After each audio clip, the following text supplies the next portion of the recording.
Stridor. There's nothing you need with a stethoscope. You enter the room and hear a funny sound.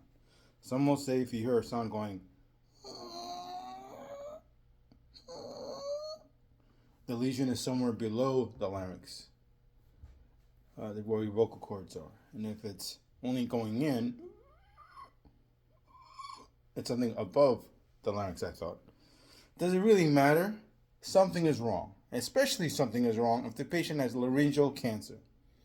And in the last 2 days has a new mass growing through it with some redness. No fever, not on chemo for the past 5 months or radiation therapy.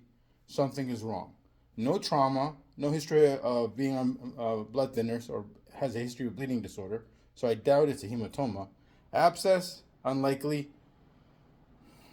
But guess what? I get the CAT scan because surgeons, ENT, oncologists may not believe my exam and they're going to believe the CAT scan reading. Regardless, you have to treat the patient by, can I intubate this patient potentially in my head when I look at them and I don't tell them this, and can I cut through the neck? Yes, you can cut through mass, it may be bloody, but give racemic epi through a nebulizer treatment and give steroids and hope that he gets better, not worse. Because if not, try the intubation through the mouth, try your best with fiber optics if you have it. If you don't, not vaya con Dios, but do your best or cut.